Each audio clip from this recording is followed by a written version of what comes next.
Really, from a position player standpoint, there's been five that have really jumped out. If we were going to start the season tomorrow, three of them would be in the starting lineup. And there's a possibility that a couple more could still make inroads into that lineup.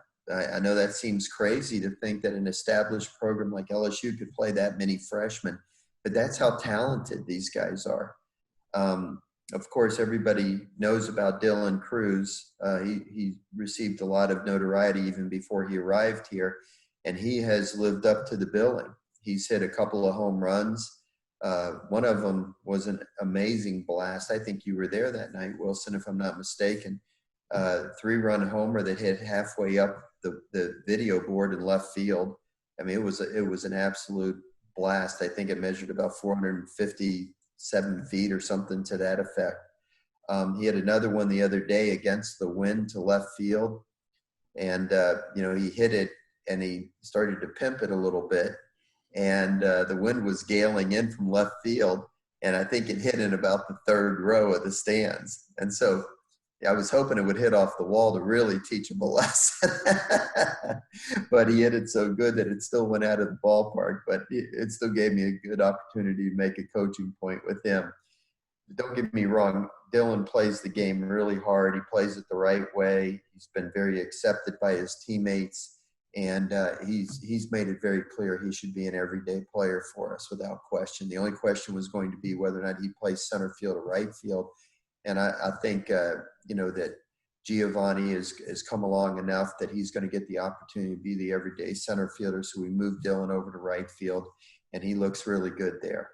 The guy that has been the highlight of fall practice for me personally has been the first baseman out of Brother Martin High School, John Morgan, but he's John Morgan III, so everybody calls him Trey. And Trey has just played phenomenal baseball. In your coaching career, you've come across kids throughout, your many years, and something stands out about them.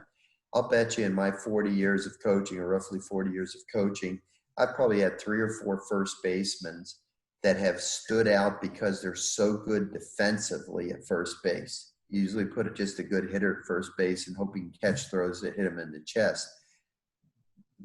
This kid is going to impact the game in a big way with his defense. He's going to pick balls in the dirt. His footwork around the bag is amazing. He's long, they describe basketball players sometimes when a guy is driving the key and he's got that wingspan. He's got that wingspan where he can reach and stretch for balls wide or above his head that a lot of kids don't get to. And he's got the athleticism to keep his foot on the base. How often have I talked at a press conference about how great a first baseman was defensively? So you can imagine how, rarely I've done that. So you can imagine, just how impressed I am by this kid. And oh, by the way, he might hit 3-hole for us too. He's as tough and out as we have on the team. He's hit the best pitchers. He hits with 2 strikes. He hits in the clutch.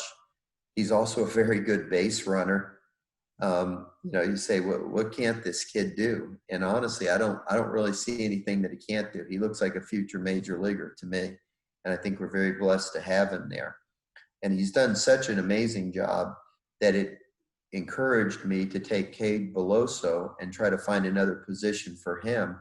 And Cade, by the way, has come back, and this is 3rd year in the best shape of the life that I have known of his life in 3 years. He's much more agile. He's faster runner. So we've moved him to left field in hopes that he can go out there and be a serviceable left fielder, very much like Ray Frimes. We moved him to left field, and he worked so hard and became a good left fielder. And I think Cade can potentially do that, which opens the door for us to be able to play Trey Morgan at first base. The third freshman that's really jumped out is probably the littlest freshman, a kid by the name of Will Safford. He's from U-High. Will is the best way for me to describe Will, and this would go for people like Lynn and Kevin and William and all the people who have been around it for several years, Jeff, is he's a left-handed hitting Tyler Hanover. He's undersized, but he's a baseball rat. He just loves the game. He's going to get down and dirty. He's the ultimate hustler. He plays the game 100 miles an hour with his hair on fire. We put him out in center field for a while. He was a high school shortstop, by the way. We put him in center field for a while, and he could play center field for us. Not maybe quite the range that Giovanni has because of Giovanni's amazing speed, but he hustled and made some great catches in center field. But we moved him back into third base. Everybody that's been around me long enough knows how much emphasis I place on third base. I think it's the most underrated position on the field. And Will's just one of those kids that's going to stick his nose in there. And if the ball's hit 100 miles an hour off the bat, he's going to throw his body in front of it, knock it down, and come up and, throw a missile to first base. So, it's not a prototypical third baseman, but he stood out. He played. He's a lot, like I said, left-handed hitter. He can bunt. He uses the whole field. He's got surprising pop in his bat. And if we were going to start the season tomorrow, he'd be in there. Now, the other two freshmen, Wilson, Jordan Thompson, has at the beginning, he played really well. Then he went through about a lull for about 10 days. And then I moved him back to shortstop off third base, and he's playing great again at shortstop. He's really played well the last week. He's, I guess, kind of relaxed and gone back to a position where he's more comfortable. He's played all his life, and he's played much, much better. And Brody Drost has had his moments, left-handed outfitter from Barb High School. There was a time earlier this fall where I would have thought Brody Drost would have been a lock for being in the starting lineup, but he cooled off a little bit. Other guys have played well. We've made some moves with the outfield, but I would say that Brody is still very much in the hunt to be the starting designated hitter going into the season.